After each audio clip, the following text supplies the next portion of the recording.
আচ্ছা, এই যে দেশের নির্বাচন হচ্ছে আজকে, যে দেশের 136টা নির্বাচন হচ্ছে, এই নির্বাচন নিয়ে আপনার কি মতামত? এই নির্বাচন, এটা কোনো নির্বাচনই নেই, এটা একতরফা নির্বাচন। এর খুব কোনো গ্রহণযোগ্যতা নাই। সব দলগুলো যদি আসতো তাহলে নির্বাচনটা আসলে সুষ্ঠু হতো, গ্রহণযোগ্য হতো। বহির্বিশ্ব আমাদের নির্বাচনটা গ্রহণযোগ্যতা পেত। তাই নির্বাচন যেহেতু এক দলের, না, এখানে তো অনেক দলই আসছে, কিন্তু শুধুমাত্র বিএনপি আসেনি। বিএনপি কিন্তু এটা তো গণতান্ত্রিক ভাবে সংবিধান মতো নির্বাচনটা হচ্ছে, তাহলে তারা কেন আসেনি, আর এটা কেন গ্রহণযোগ্য সংবিধান হবে না? মতো নির্বাচন, ঠিক আছে, সংবিধান মতোই নির্বাচন হচ্ছে, সংবিধানের নির্দিষ্ট একটা ধারা অনুযায়ী হচ্ছে। কিন্তু যেখানে বিরোধী দল যে কোনো প্রকার নির্বাচনে আসে নাই, তাদের নির্বাচনে আসার কথা ছিল, কিন্তু তারা নির্দলীয় সরকারের অধীনেই নির্বাচন আসতে চাইছিল। কিন্তু সেই নির্দলীয় সরকারের অধীনে বর্তমান সরকার মানতে রাজি না, যার কারণে বিএনপি তা কিন্তু শুধুমাত্র এই যে বিএনপি তত্ত্বাবধায়ক সরকার নিয়ে এত এত আন্দোলন, এত হরতাল অবরোধ করতেছে, কিন্তু শুধুমাত্র বাংলাদেশেই তত্ত্বাবধায়ক সরকার, বিশ্বের আর অন্য কোনো দেশে কিন্তু এই তত্ত্বাবধায়ক সরকার নেই। কারণ তাহলে তারা বিশ্বের অন্যান্য সব দেশে যদি মানতে পারে, তাহলে বাংলাদেশের এসব বিএনপি মানতে পারবে না কেন? বিশ্বের অন্যান্য উন্নত রাষ্ট্রের প্রেক্ষাপট আর বাংলাদেশের রাজনৈতিক প্রেক্ষাপট প্লাস মানুষের চিন্তা চেতনা এক না, এখানে অনেক ব্যবধান আছে। কিন্তু এইভাবে তো সারা জীবন চলতে পারে না। তাদের সাথে বহির্বিশ্বের সাথে তো তাল মেলানোর জন্য তো আমাদের এই এই এই সিস্টেমে নির্বাচনটা এই সিস্টেমে নির্বাচন আমাদের যেতে হবে, তবে আমাদের পরিবেশ তাদের কাছাকাছি নিতে হবে। আমাদের সামাজিক, আমাদের অর্থনৈতিক, আমাদের শিক্ষাগত এভরিথিং, সব বিষয়গুলো আমাদের তাদের সমপর্যায়ে নিয়ে তাদের সাথে আমাদের চিন্তা করতে হবে। না, আমরা যদি বলি যে এইটাই মানে সেই সমপর্যায়ে নিয়ে যাওয়ার জন্য এইটাই যদি প্রথম ধাপ, তাহলে আপনি কি বলবেন? এটা প্রথম ধাপ হতে পারে না। আগে কারণ একটা নির্বাচনের মাধ্যমেই নতুন একটি সরকার গঠিত, এবং সেই সরকারই নতুন দেশ গঠন করবে। আচ্ছা, আমরা দেখেছি যে বিরোধী দলীয় নেত্রী খালেদা জিয়ার বাসার সামনে, বাসার দুই পাশে 6টি বালির ট্রাক রাখা হয়েছে। আপনার কি মনে হয় যে তাকে কি অবরুদ্ধ করে রাখা হয়েছে? অবরুদ্ধ করে রাখা হয়েছে, এই ধরনের চিন্তা ভাবনার কোনো প্রশ্নই আসে না। তাকে অবরুদ্ধ করা হয়নি, বরং তার নিরাপত্তা দেওয়া হয়েছে।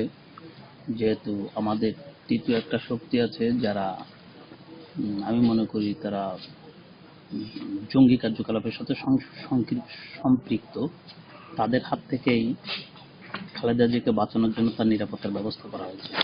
তো আমরা তো জানি যে খালেদা জিয়াই জঙ্গিবাদের মানে প্রধান, বাংলাদেশে তিনি জঙ্গিবাদ কায়েম করছেন। কিন্তু তাহলে কেন তার জঙ্গিবাদ থেকে বাঁচার জন্য তার তো নিরাপদ দরকার, যেহেতু তিনি জঙ্গিদের মদদ দিচ্ছেন, তাহলে তার কেন জঙ্গিবাদ থেকে বাঁচার জন্য তাকে কাজ দেওয়া হবে? হবে এই কারণে, যেটা তৃতীয় যে শক্তিটা, এরা চাইবে খালেদা জিয়াকে যদি এরা কোনো ক্ষতি করতে পারে, তাহলে এরা দেশের একটা বিশৃঙ্খল অবস্থা সৃষ্টি করতে পারবে, এরা এদের ফায়দা হাসিল করতে পারবে এই কারণে। আচ্ছা, তারেক জিয়া যে ভিডিও বার্তা প্রেরণ করেছে বাংলাদেশে, সেই বিষয়ে কিছু বলেন।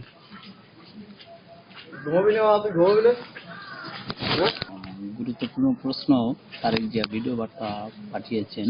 উনি ভিডিও বার্তা পাঠিয়েছেন নির্বাচনের বর্জনের ডাক দিয়ে। আমি জানি না ওনার চিন্তা চেতনা কতটুকু গভীর, বা রাজনীতি সম্বন্ধে ওনার আদৌ কোনো জ্ঞান আছে কিনা। রাজনৈতিক সম্বন্ধে যদি ওনার কোনো জ্ঞান থাকতো, তাহলে আমার মনে হয় উনি বিদেশে বসে একটা ভিডিও বার্তা পাঠাতে পারতেন না নির্বাচন বর্জনের ডাক। এভাবে নির্বাচন বর্জন করা সম্ভব না। যদি জনগণ স্বতঃস্ফূর্তভাবে নির্বাচন বর্জন করে স্বেচ্ছায়, তাহলে সম্ভব। কিন্তু এইভাবে সহিংসতা করে মানুষ মেরে নির্বাচন বর্জন করা আদৌ কোনো যুক্তিসঙ্গত কারণ আমি দেখি না। আচ্ছা, যেহেতু আজকে যেখানে নির্বাচন হচ্ছে এবং হচ্ছে না, সবখানেই সারা দেশেই সেনা মোতায়েন ছিল, কিন্তু তারপরেও আমরা দেখছি যে অনেক ভোট কেন্দ্র পোড়ানো হয়েছে, ব্যালট বাক্স ছিনতাই হয়েছে। কেন এটা মানে প্রতিরক্ষা বাহিনী কোনো অ্যাকশন নেয়নি কেন? বাহিনী অ্যাকশন নেয়নি এটা ঠিক না, এ কথা বলা ঠিক না আমার মনে হয়। যেহেতু বাহিনী সবকিছু করছে, তারা নিরাপত্তা দেওয়ার চেষ্টা করছে, সর্বাধিকভাবে চেষ্টা করছে তারা। বিচ্ছিন্ন কিছু ঘটনা এটা ঘটতে পারে, তারপরে বাহিনী দেখছে যে কিভাবে এই পরিস্থিতি ভবিষ্যতে আর যাতে এই ধরনের ঘটনা না হয়, কি কারণে হলো এগুলো তদন্ত করে দেখছে এবং সেই পরিপ্রেক্ষিতে এরা ব্যবস্থা নেবে ভবিষ্যতে। আচ্ছা, আপনারা আমরা দেখছি যে বিরোধী দল যে শুধুমাত্র ভিডিও বার্তা দিয়েই আন্দোলনের ডাক দিচ্ছে, কিন্তু তাদের কোনো নেতা কর্মীকে মানে উপরের নিচের মাঝখানে কোনো নেতা কর্মীকে মাঠে দেখা যাচ্ছে না, বা তারা ফিল্ডে থেকে কোনো প্রতিক্রিয়া জানাচ্ছে না। কেন জানাচ্ছে না সে বিষয়ে কিছু বলেন। আর সেই বিষয়ে বলতে গেলে আমাদের দেশের যে রাজনৈতিক নেতা বা নেত্রীরা আছেন, এরা প্রকৃত রাজনৈতিক আদর্শ এদের নাই। এরা এদেশে সাহস নাই যে আমি কিভাবে রাজনীতিটাকে এগিয়ে নিয়ে যাব, বাংলাদেশের উন্নয়নের জন্য আমি কিভাবে কাজ করব, এই ধরনের চিন্তাধারা এদের মধ্যে এখনো আসেনি। এই জন্য এরা জনসম্মুখে আসতে সাহস পাচ্ছে না। তাদের কার্যকলাপের জন্য তারা ভুল হতেই পারে, তাদের কার্যকলাপ জনসম্মুখে তারা যা এটা পরে করা হবে, দলীয় হোক যেভাবেই হোক তারা সরকার গঠন করবে, নির্বাচন হবে। কিন্তু এই নির্বাচন, এই সরকারটা কতটা টেকসই হবে সেটা বাংলাদেশের জনগণের চাহিদার উপর নির্ভর করবে, বর্তমান প্রেক্ষাপটের উপর নির্ভর করবে। এটা এইভাবে সামরিক বাহিনী দিয়ে, পুলিশ বাহিনী দিয়ে দেশ চালানো সম্ভব না। এখানে জনগণকে সম্পৃক্ত করতে হবে, যেহেতু জনগণই সকল ক্ষমতার উৎস। তাই আমি মনে করি পরবর্তীতে মধ্যবর্তী কোনো নির্বাচন দিয়ে সব রাজনৈতিক দলের অংশগ্রহণ দিয়ে যদি সরকার গঠিত হয়, সেটাই আমাদের। আচ্ছা, আমাদের যতদূর জানি যে এই পদ্ধতি ছাড়া, সর্বদলীয় সরকার ছাড়া আর কখনোই বাংলাদেশে নির্বাচন হবে না। তা আপনার কি মনে হয় যে পরবর্তীতে সাবেক বিরোধী দল বিএনপি কি নির্বাচনে আসবে? সেই নির্বাচনে যদি মধ্যবর্তী নির্বাচন 1-2 বছর পরে যদি নির্বাচন দেওয়া হয়, তাহলে সাবেক বিরোধী দল না, বর্তমানও বিরোধী দল, যেহেতু বড় দলটাই বিএনপি, এই জন্য যেহেতু তারা নির্বাচনে আসছে না, তারা এখন আর বিরোধী দল নেই। না, নির্বাচনে না আসলেই তারা বিরোধী দল নেই, এটা মন্তব্যটা সঠিক না। তারা বিরোধী দলই, সর্ববৃহৎ দল, তারাই বিরোধী। নির্বাচনে না আসলে যে তারা বিরোধী দল না, এইটা ঠিক না। দেখা তো তারাই নির্বাচনকে বয়কট করছে, নির্বাচনে তারা আসতে চাচ্ছে না, তাদের সাথে রাজনৈতিক মত পার্থক্য।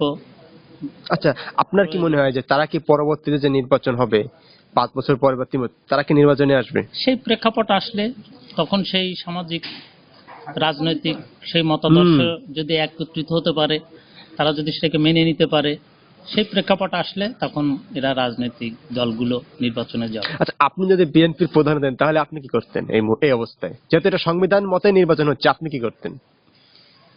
এটা আমি যখন হতাম তখন বলতাম, এখন এই মন্তব্য করা আমার মনে হয় ঠিক হবে না। যেহেতু আমি বিরোধী দলের না, আমি সরকারি দলের লোক। আমি ব্যক্তিগতভাবে মনে করতাম যে হ্যাঁ, আমি নির্বাচনে যাব। অবশ্য বিএনপির এই নির্বাচনে আসার যুক্তিসঙ্গত অনেকগুলো কারণ ছিল, আসেনি যেহেতু তারা এই রাজনৈতিকভাবেই তারা ভোট করেছে। আপনার কি মতামত, যেহেতু এই সর্বদলীয় সরকার গঠন করার আগে বিরোধী দলকে স্বরাষ্ট্র দপ্তর পর্যন্ত দিতে চাওয়া হয়েছে, কিন্তু তারা সেটা গ্রহণ করেনি, কেন করেনি বা কি কারণে তারা এটা করেনি সেই বিষয়ে কিছু বলেন। তারা করে নেই, তাদের না করার পিছনে একটাই আমি কারণ দেখি, যেহেতু তাদের একটা সঙ্গী জোট হচ্ছে জামাত নামক যে দলটি, সেটি সরকার জামাতের নিবন্ধন বাতিল করে দিয়েছে। যেহেতু জামাত নির্বাচনে আসতে পারছে না, এই জন্য বিএনপি এককভাবে নির্বাচনে ভয় পাচ্ছে, বিধায় বিএনপি আসবে। আচ্ছা, আপনার নির্বাচনী এলাকায় যদি, যেহেতু এখানে নির্বাচন হচ্ছে না, আপনি এখানে যদি নির্বাচন হতো তাহলে আপনি কি ভোট দিতে যেতেন? নির্বাচন হলে অবশ্যই আমি রাষ্ট্রের নাগরিক হিসেবে আমার একটা দায়িত্ব কর্তব্য আছে, ভোট আমার অধিকার, আমি অবশ্যই যেতাম। আচ্ছা, আজকে ভোটারের উপস্থিতি টিভিতে যেটা দেখছেন সেই বিষয়ে কিছু বলেন। ভোটারের উপস্থিতি খুবই কম। আমি মনে করি সরকার, নির্বাচন কমিশনার আসলে জনগণের, অর্থাৎ ভোটাধিকার যারা রয়েছেন, যারা ভোটের অধিকারে ভোট দিতে যাবেন, তাদের নিরাপত্তা দিতে, তাদের সেই পরিবেশ নিয়ন্ত্রণ করতে নির্বাচন সরকার ব্যর্থ হয়েছে। নির্বাচন সরকার না, নির্বাচন কমিশনার, ভুল বলছি, নির্বাচন কমিশনার ব্যর্থ হয়েছে, যার কারণে ভোটার উপস্থিতি আমাদের আসনের হয়নি। আমাদের আশা ছিল আরো অনেক হবে, কিন্তু সেটা সম্ভব হয়নি। আচ্ছা, তা আপনার কি মনে হয় যে নির্বাচন, এই যে ভোটারের উপস্থিতি কম, এজন্য কি যেহেতু আমরা জানি যে 2 সপ্তাহের ভিতরে নতুন সরকার গঠন হবে, তা আপনার কি মনে হয় এই সরকার গঠনে কোন প্রভাব ফেলবে? হ্যাঁ, নির্বাচনের পরে নির্বাচনের উপর সরকারের একটা প্রভাব তো অবশ্যই ফেলে। সাধারণত গ্রহণযোগ্য নির্বাচন কিছুটা হয় যদি 40% ভোট কাস্ট হয়, কিন্তু আমার মনে হয় না যে যে ভোটার উপস্থিতি টেলিভিশনে বিভিন্ন গণমাধ্যম পত্রপত্রিকায় আমরা দেখতে পাচ্ছি, তাতে আমার মনে হচ্ছে না যে 40% ভোটার উপস্থিতি আছে। কিছু কিছু জায়গায় আছে কিন্তু বেশিরভাগ ক্ষেত্রে নাই। এখন এটা সরকারের ক্ষেত্রে, দেশ পরিচালনার ক্ষেত্রে একটা প্রভাব তো অবশ্যই ফেলবে। দেখা যাক এখনো ভবিষ্যতে সরকার এই বিষয়ে কতটা ট্যাকেল দিতে পারে, সরকার কি নিয়ন্ত্রিত ভূমিকা পালন করতে পারে, এটা সরকারের কার্যক্রমের উপর নির্ভর করবে। এটা আমরা এই মুহূর্তে বলতে পারবো না। আচ্ছা, এই যুদ্ধাপরাধীদের বিচার সম্পর্কে কিছু বলে। যুদ্ধাপরাধীদের বিচার সম্পর্কে বলতে গেলে, আমি যেহেতু এই দেশেরই নাগরিক, আমার মনে হয় যুদ্ধাপরাধীদের বিচার অবশ্যই আমাদের দেশে হওয়া উচিত। জাতি যুদ্ধাপরাধীদের বিচার হলে এটা কলঙ্কিত মুক্ত হবে। শহীদদের প্রতি আমাদের একটা শ্রদ্ধাবোধ আছে, তাদের প্রতি আমাদের অনেক কিছু করার আছে। এখন যারা মুক্তিযোদ্ধা আছে তাদের জন্যও করার আছে, কিন্তু আমরা কিছুই করতে পারিনি। আমরা ওই জন্য লজ্জিত। কিন্তু বর্তমান সরকার প্রধান শেখ হাসিনা যে উদ্যোগটা নিয়েছে, এটাকে অবশ্যই স্বাগত জানাতে হবে। আমরা মনে প্রাণে চাই বাংলাদেশের যুদ্ধাপরাধীদের বিচার হোক, কারণ এটা আমাদের জাতির জন্য কলঙ্ক, আমাদের দেশের জন্য কলঙ্ক। আচ্ছা, আপনার কি মনে হয় এই যে আর সরকার থেকে কিন্তু একটি প্রস্তাব আছে যে তাদের জামাতকে ছাড়তে হবে, কিন্তু বিএনপি কি কখনো জামাতকে ছাড়বে, বা ছেড়ে তারা এককভাবে নির্বাচনে যাবে? এ বিষয়ে আপনার কি মতামত?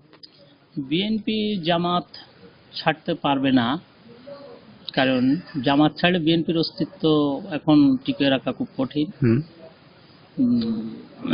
যার কোনো বিএনপি জামাত ছাড়া বিএনপির পক্ষে সম্ভব না।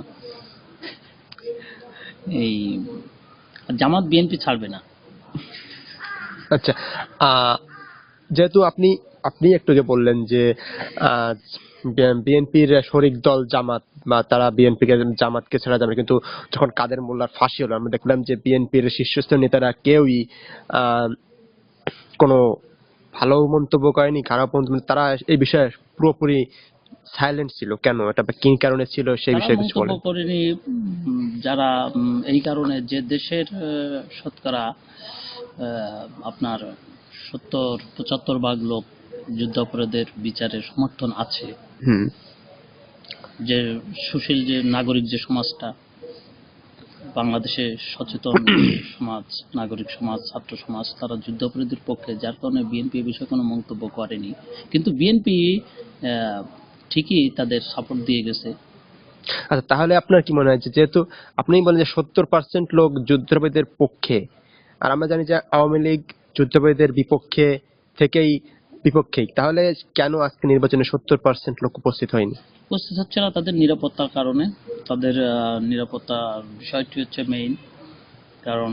প্রতি জায়গায় তো লোক সরকার বাহিনী দিয়ে তাদের নিরাপত্তা দিতে পারবে না। কিন্তু আমরা জানি প্রতিটা ভোট কেন্দ্রে 4 স্তর নিরাপত্তা আছে, কিন্তু তারপরেও ভোট তারা কেন? কেন্দ্রের নিরাপত্তাটাই নিরাপত্তা না। আমার বাড়ির একটা নিরাপত্তা আছে, আমার চলাফেরার একটা নিরাপত্তা আছে। আমি ভোট কেন্দ্রে গেলেই আমি নিরাপত্তা, সেটা আমার নিরাপত্তা না।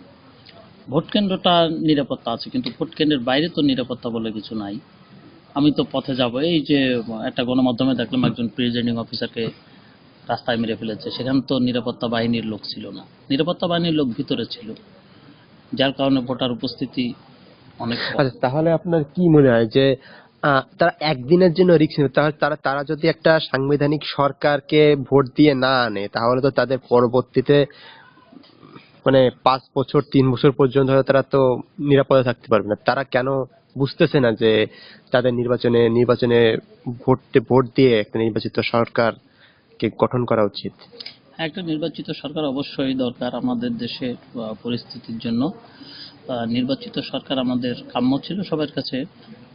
জানি না বিএনপি কি জন্য আসেনি, এটা বিএনপির ব্যাপার। তবে বিএনপি নির্বাচনে না আসে, এটা তাদের জন্য একটা চরম ব্যর্থতা হয়েছে। তারা রাজনৈতিকভাবে দুর্বল হয়ে যাবে এবং তাদের সাংগঠনিক ভিত সঠিক রাখতে পারবে কিনা এটাও আমার কাছে বোধগম্য নয়। আচ্ছা, আহ আপনার কি মনে হয় যে নির্বাচনের আজকের ভোটার সংখ্যা দেখেছি আমরা কম, তাহলে আহ পরবর্তী বিরোধী দল কিভাবে এর প্রতিক্রিয়া জানাবে বা কিভাবে সরকার সেই প্রতিক্রিয়ার জবাব দেবে, বা সরকার গঠন নিয়ে কিছু বলেন? সরকার গঠন নিয়ে আমাদের তো 154টা সম্ভবত, হুম। 154 জনই সিলেকশনের মাধ্যমে কিন্তু নির্বাচিত 154 হয়েছে। জনের মতো, কিন্তু আমরা জানি যে সরকার গঠন করতে 151 জনের দরকার, কিন্তু 154 জনই কিন্তু আওয়ামী লীগের নয়, আওয়ামী লীগের 136 বা এরকম কাছাকাছি, তাহলে বলেন। হ্যাঁ, বাদ বাকি যে সিটগুলো আছে ওখান থেকেই আওয়ামী লীগ তার সংখ্যাগরিষ্ঠতা লাভ করবে আমি মনে করি। যেহেতু আমাদের বিরোধী দল, প্রধান বিরোধী দল অংশ নেয়নি। প্রধান বিরোধী দলের সঙ্গে আমি জামাত বলবো না, যেহেতু জামাত তো নির্বাচনের বাইরেই থাকবে, তাদের নিবন্ধনই বাতিল। আমি শুধু বিএনপির কথা বলবো। বিএনপি আসেনি, তারপরও এই সরকার এই সংখ্যাগরিষ্ঠতা লাভ করবে বলে আমার দৃঢ় বিশ্বাস। আচ্ছা, ধন্যবাদ আপনাকে আমাদের থাকার জন্য। Welcome, welcome.